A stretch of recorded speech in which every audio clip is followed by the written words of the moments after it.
시청자 여러분 안녕하십니까? 세상 돌아가는 톱 뉴스를 재조명하는 박종환 TV 방송의 시사 전망대입니다. 오늘은 뜨거운 정치권 뉴스를 재조명하기 전에 한국 방송 대중문화의 큰 별이신 송혜 선생님의 갑작스러운 별세 소식 먼저 전하고 정치권 뉴스를 들어가겠습니다. 본 방송 구독을 돕기 위해서 유튜브 방송 아래 구독, 좋아요, 알람을 눌러주시면 고맙겠습니다. 무료 서비스 구독, 좋아요, 방송 지금 눌러주시면 방송에 큰 힘이 되겠습니다. 지난 6월 8일 송혜 선생님께서 별세하셨습니다. 그 송혜 선생님 그 자택에서 그 부근에 그 따님이 살고 계시는데 그 송혜 선생님이 그 식사를 그 따님께서 그 마련하는 모양이에요. 그 아침에 식사 시간이 됐는데도 안 오셔서 그 따님이 송혜 선생님 자택에 들어가서 보니까 송혜 선생님이 쓰러지시는 거예요. 그래서 바로 신고를 해서 구급차가 왔는데 이미 구급차가 왔을 때는 송혜 선생님이 숨져 있었습니다. 그런 애석한 보도가 나왔는데 송혜 선생님에 대해서는 제가 말씀을 안 드리더라도 우리 시청자 여러분들이 잘 알고 계실 것입니다. 그 송혜 선생님이 젊은 시절에 6.25를 맞이해 갖고 일사 후퇴를 하기 전에 그 이북의 그 어머님하고 여동생한테 제가 한 이틀 있다 오겠다 하고 집을 나선 것이 그게 이제 피난길이 된 거예요. 그 후로 돌아가실 때까지 어머님도 못 보시고 여동생도 못 보시고 돌아가셨는데 좀 유가족의 조용한 장례를 치르고 싶다고 해서 지금 서울대학 병원 장례식장에서 빈소를 마련해서 그 많은 국민들과 대중문화 예술인들이 지금 애도를 표하고 있습니다. 우리 윤석열 대통령께서도 그 송혜 선생의 그 방송 문화의 그 공을 인정하고 국민들의 사랑받는 것을 높이 평가해서 희극인 최초로 그 금관 문화훈장을 추서하셨습니다.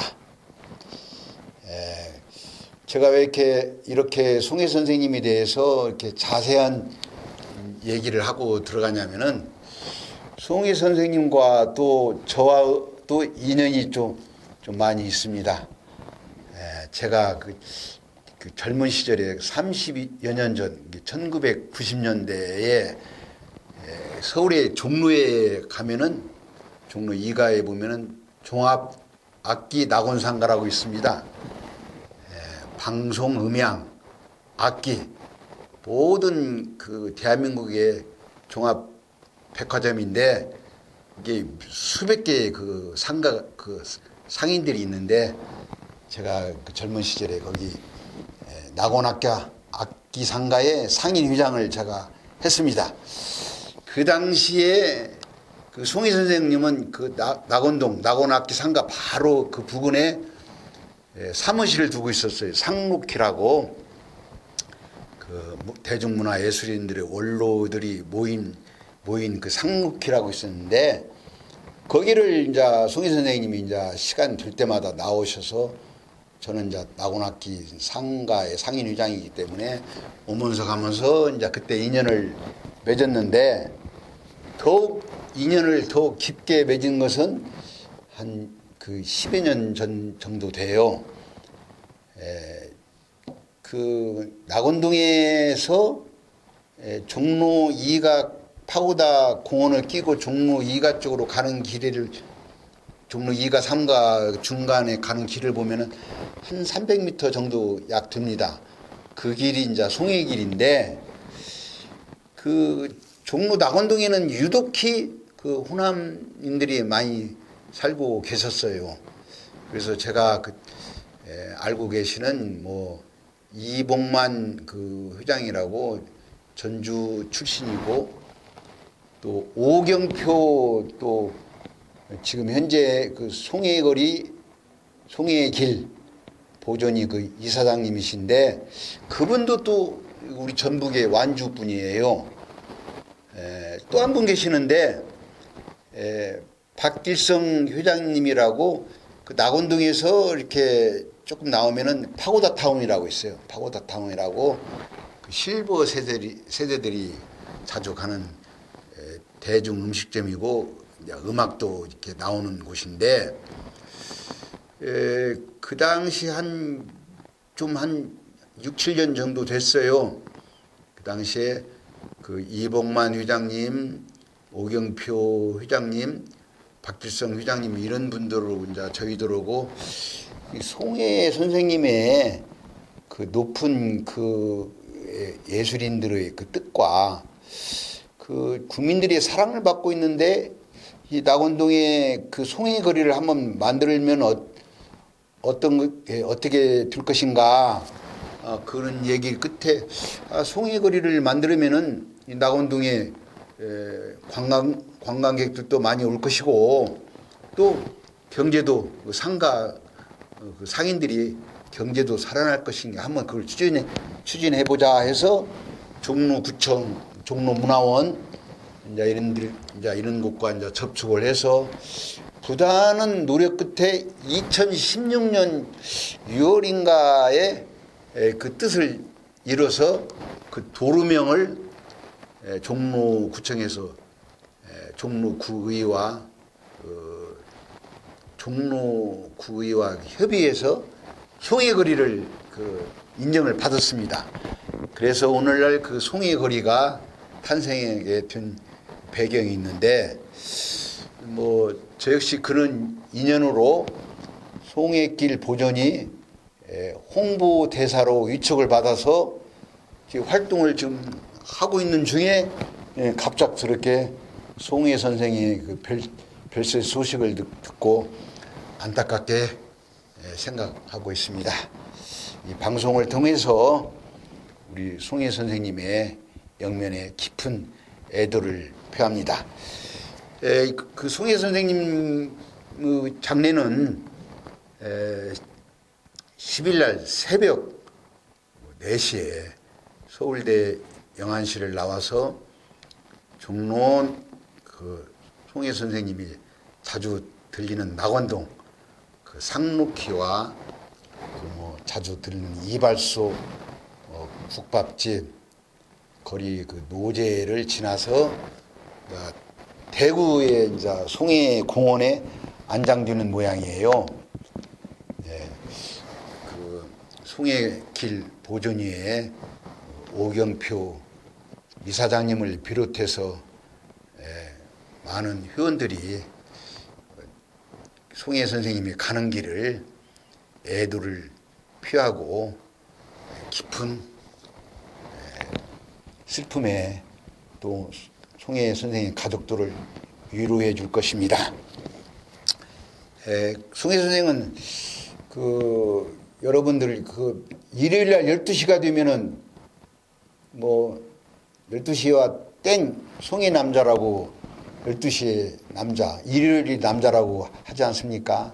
12시가 되면은 그 전국 하면은 뭐 빰빠라빰빰빰빰빰 음악도 나오고 노래자랑 이렇게 시그널 음악이 나오는데, 그 우리 송해 선생님은 그 어린아이서부터 100세가 넘은 노인까지 뭐 친구가 됐다가 뭐 오빠가 됐다가 아버지가 됐다가 뭐 이렇게 다양하게 국민들부터 사랑받는 분이었어요. 지난 2003년인가 그 가수 주현미 가수의 말에 의하면은 송해 선생님이 2003년인가 그 평양에서 노래자랑을 하셨답니다. 그때 송희 선생님께서 이북에 둔 여동생이 혹시 내가 평양에서 노래자랑을 하니까 만날 수 있지 않냐 해서 한복을 그 여동생을 주려고 한복을 준비했대요. 근데 그 평양에서 노래자랑 끝나고 그 여동생을 만나지 못하고 다시 우리 한국으로 돌아오는 그 비행기 그 트랙에 오르기 전에 북한 땅을 보고 한없는 그 표정을 했다는 그런 주현미 그 가수의 얘기를 듣고 저도 가슴이 좀 뭉클했습니다. 네. 많은 그 국민들과 많은 시청자 여러분의 사랑을 받고 계셨던 우리 송혜 선생님을 천국에 보내고 참 가슴 아프게 생각합니다. 자, 그러면은 두 번째 섹션으로 들어가겠습니다. 이 두 번째 섹션은 지금 국가 지도자의 책임과 의무는 어디까지인가? 지금 문재인 전 대통령 그 양산 사저가 평산마을이 지금 불이 났습니다.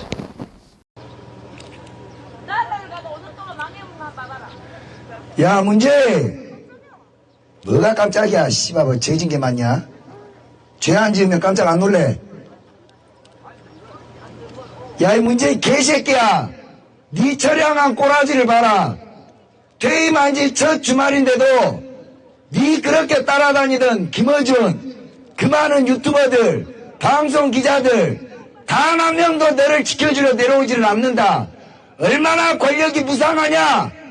여기에 오는 인간들, 네가 뭐하는 새끼인지도 모르는 그야말로 멍청하고 순진한 인간들, 힘없고 빽없는 인간들밖에 없어. 너한테 돈 받아 처먹고 너한테 권력 나눠 처먹은 새끼들, 지금 너 지키러 내려온 새끼 하나도 없지? 이게 네 꼬라지야, 이 개 간첩 새끼야. 전국의 그 유튜버들이, 보수 유튜버들이 그 양산 사저말에 가서 그냥 항의 또는 그 뭐 말할 수 없는 그런 지금 소음을 좀 일으키고 있어요. 뭐 안정권 유튜브를 비롯해서 또 자유민주 애국시민이라는 그 대표들이 문재인 전 대통령을 뭐 간첩, 여적죄, 국가보안법 위반 유죄, 대검찰청에 고발은 또 기자회견도 오고, 참 저도 그 보수의 그 유튜브의 한 사람이지만은 우리 왜 그 전임 대통령들이 왜 이렇게 말년에는 이러는가? 그 우리 대한민국이 OECD 국가 중에서 50년 만에 민주화와 산업화를 이룬 세계 무역 강국 10대 강국, 이 국가의 국격은 높아졌는데 이 대통령의 그 퇴임 후에 이 대통령의 그 국격은 땅에 떨어졌어요. 대통령만 퇴임하면은 깜빵에 가는 이 퇴행된 이 대통령제 이걸 보고 세계에서 어떻게 보겠습니까? 참 이런 것을 보면은 권력 무상, 권력 무상을 느끼는데 그 한 달 전만 해도 이 문재인 대통령이 제왕적 대통령을 누리신 분인데 퇴임하고 양산에 가서는 이건 좀 말이 아닙니다. 제가 방송으로는 말할 수 없는 뭐 그냥 쌍욕에다가 뭐 들을 수 없는 정도의 심한 그 유튜버들이 가서 이렇게 소음을 일으키는데 이건 좀 심하지 않나 저는 그렇게 생각합니다. 이 그 정치권에 있는 지도자들이 뭐 대통령은 물론이요, 뭐 시장 도지사도 그 착각을 합니다. 망상 해수욕장을 가요. 그 자리가 영원한 자리라고 착각을 합니다. 화무는 11홍이요 권불 10령이라는 것을 모르는 것 같아요. 예? 정치권들이 망상 해수욕장을 가는데 그 대통령도 마찬가지입니다. 예? 현직에 있을 때는 제왕적 그 권력을 휘두르지만은 이렇게 대통령이 퇴임하면 곧바로 국민들의 심판을 받아요. 멀리 갈 것도 없습니다. 이명박 대통령 지금 교도소에 있습니다.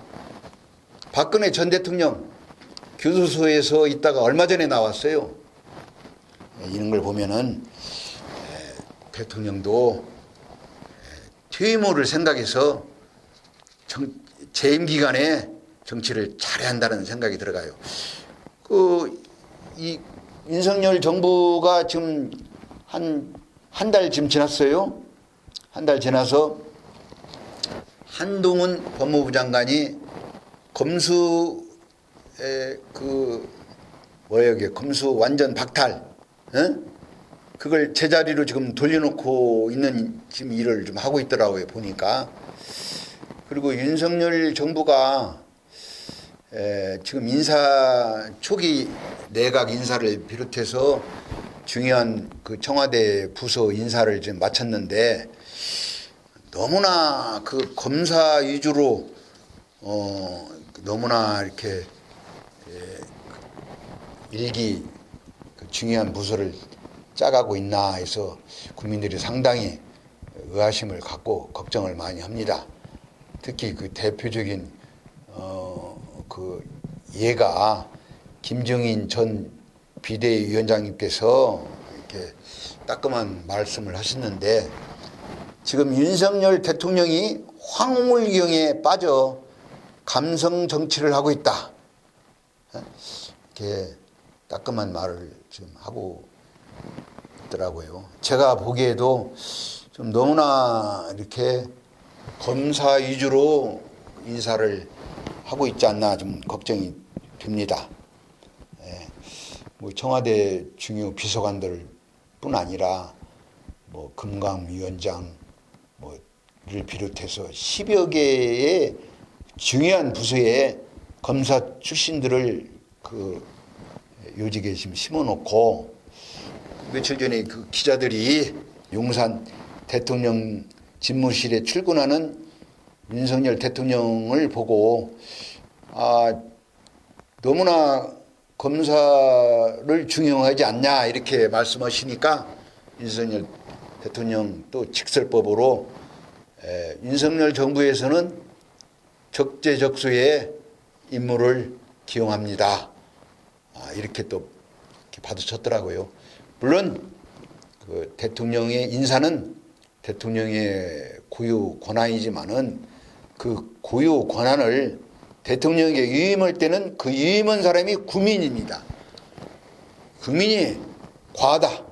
국민이 좀 그렇다면은 아무리 대통령 권한이 인사라고 하더라도 좀 살펴봐야 하지 않냐 저는 그렇게 생각합니다.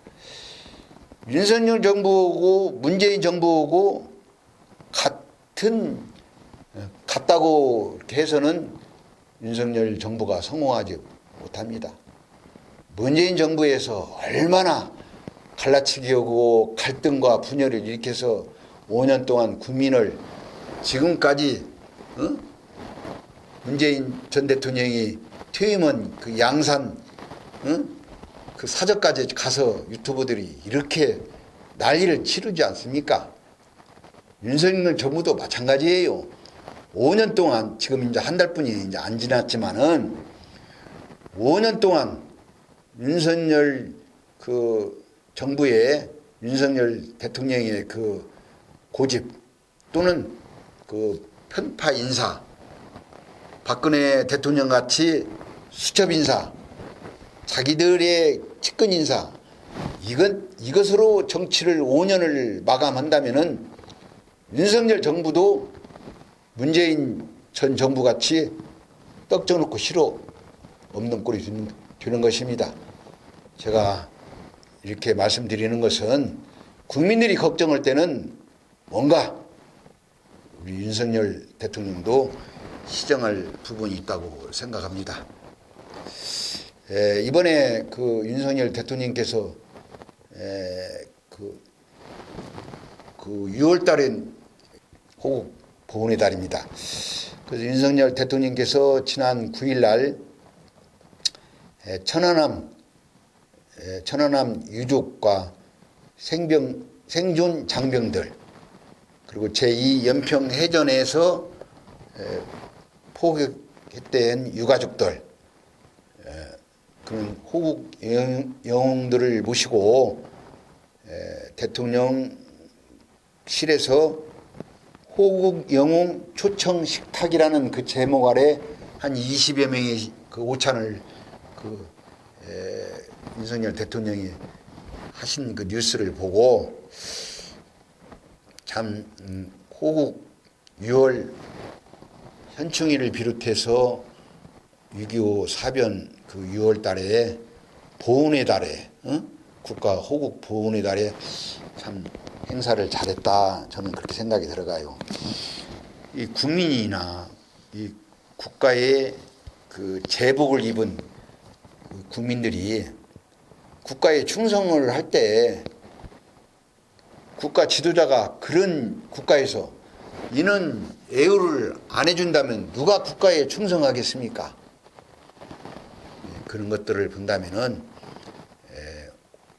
국가 보훈의 달을 꼭 맞이해서 이런 행사가 있는 것이 아니고 평소에 국가는 이 호국 영웅들의 그 가족이나 그런 호국 영웅들한테는 특별한 예우를 해줘야 한다고 저는 그렇게 생각합니다. 그 민주주의가 무엇입니까? 나라를 지키는 국가를 지키는 영웅들을 대우하지 않고 무슨 민주주의라고 합니까? 이건 그렇지 않다면 공산주의나 마찬가지예요. 그렇지 않습니까? 그래서 이 앞으로 윤석열 정부가 성공하려면은 이런 국가 영웅들을 호국 영웅들을 잘 예우를 해줘야 한다고 생각이 들어갑니다. 이 마지막 섹션은 지금 그 국민의힘이나 민주당이나 여나 야나 지금 시끄러워요. 그 시끄러운 그 속을 들여다 보면은 이 권력 암투, 권력 투쟁입니다.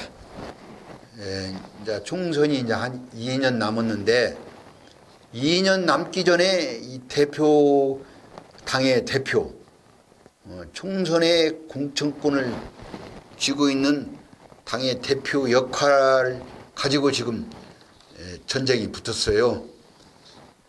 먼저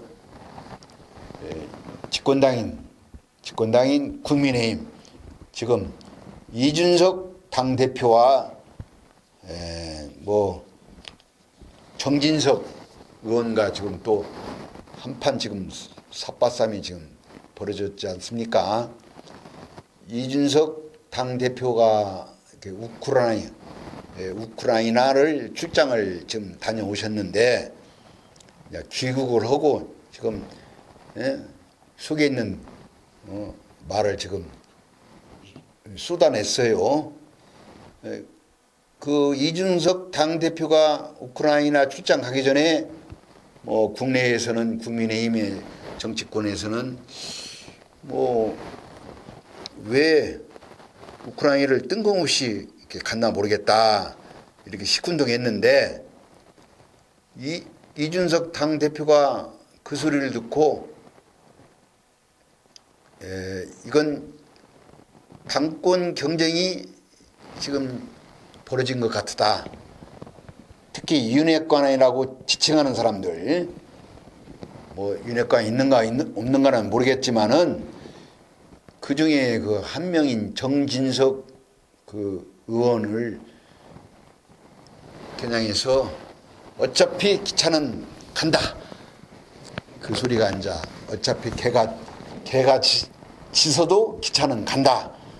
이런 식으로 좀 반박을 했더라고요. 그 우크라이나를 간 거에 대해서는 뭐 저희들 국민의 입장에서 갈 수도 있어요. 뭐 미국의 조 바이든 미국 대통령 부인 질 바이든 여사도 우크라이나에 지금 가서 우크라이나 대통령 부인 위로해주고, 또 유럽에 내놓으라는 정치인들도 우크라이나 가서 또 많은 사람들이 가서 위로해주었는데, 대한민국의 국민의 집권당 대표가 자유민주주의를 수호하는 그런 또 입장에서 또 피해를 당한 우크라이나 국민들을 가서 위로해 주는 것이 그렇게 나쁘다고는 생각이 들어가지 않습니다. 네, 갈 수도 있어요. 그래서 저는 국민의힘에 벌써부터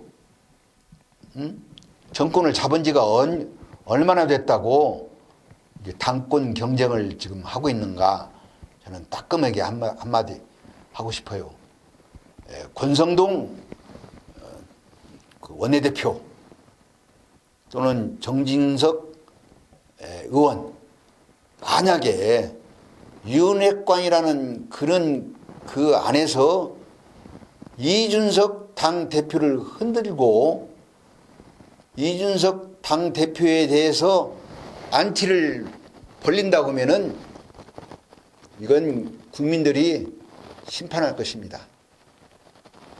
지금 겨우 정권을 잡은 지 한 달뿐이 안 됐는데 벌써 이렇게 내분이 일어나고 정권을 권력 다툼에 이 씨앗이 준다면은 이건 국민들이 다음 총선에 반드시 심판할 것입니다. 당장 멈춰 주시기를 바랍니다.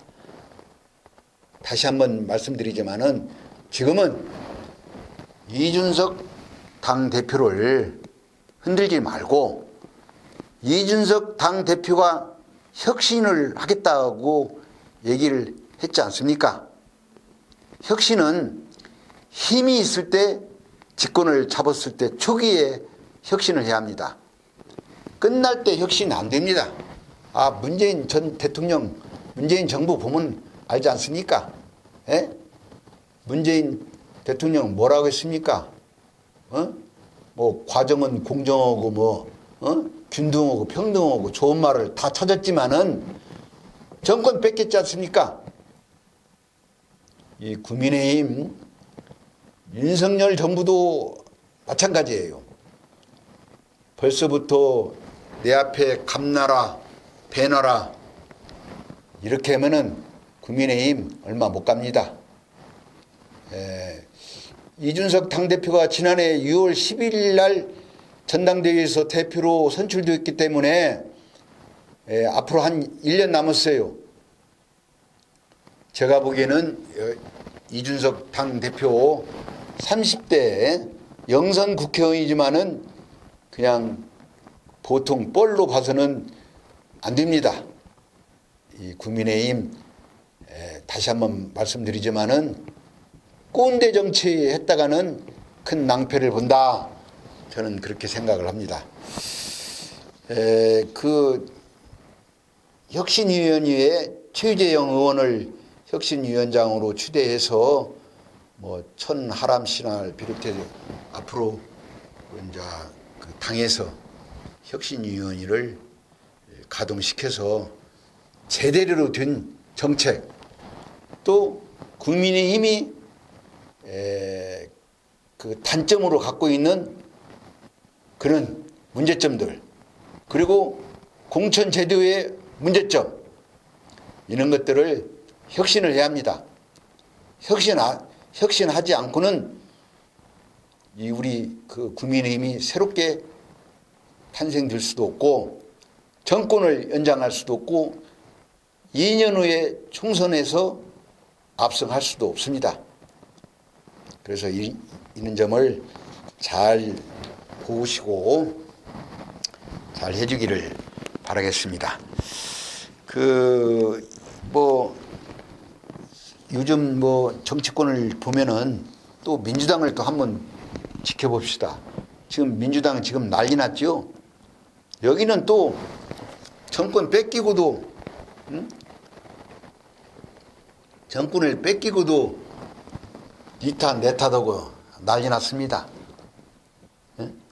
뭐 친문계, 뭐 친 이재명계, 친명계, 뭐 이낙연계 난리 났어요. 그 우상호 586의 선두주자를 지금 비대위의 위원장으로 지금 모셔놓고 수습하려고 하는데 제가 보기에는 여기 민주당도 수습이 안 될 것 같아요. 여기도 떡 쪄놓고 실어 엎었어요. 여기도. 뭐 어떤 때는 586 물러가라고도만 586 대표주자가 우상호가 지금 비상대책위원장입니다. 예. 뭐 비대위가 두 달 동안 뭘 하려고는 모르겠지만은 민주당도 그 국민들이 바라는 소통의 부재요. 여기도 그 국민들과는 너무나 이렇게 괴리감이 있어요. 예? 이재명 뭐 지금은 의원이죠. 이재명 그 의원이 인천의 계양구 가서 국회의원이 지금 배지를 달았는데 이걸 가지고 홍영표 의원은 이재명 의원이 후보가 인천 계양구로 갔을 때 민주당의 7, 80%가 반대를 했다. 그럼에도 불구하고 뭔가 이게 이재명계의 무슨 계략으로 송영길 대표는 서울시장으로 나오고 이재명 후보는 인천 계양으로 리턴 매치로 해서 이번 지방선거에 완패를 했다. 이게 포인트 아닙니까? 이게 국민들이 생각하는 포인트. 근데 민주당만 몰라요. 특히 이재명계만 몰라요. 그래서 참 민주당도 그렇고 왜 이렇게 국민의 눈높이에서 정치를 못하는가 참 심히 걱정스럽습니다. 그 이번 21대 국회에 좀 제대로 된 의정활동과 정책으로 국민들로부터 사랑받는 국회가 됐으면 좋겠다고 생각이 들어갑니다. 시청자 여러분 어떻게 보셨습니까? 오죽이면은 국회의원들을 외국에서 수입하자고 이런 소리가 나오겠습니까? 21대 국회에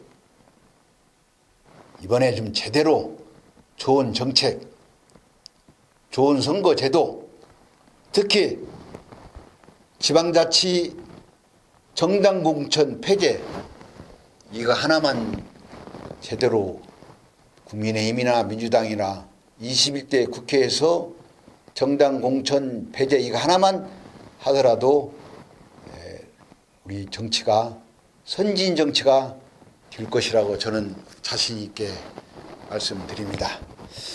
시청자 여러분, 이번 주는 여기서 작별의 인사를 고야겠습니다. 시청자 여러분, 다음 주에 만나요. See you again. 감사합니다.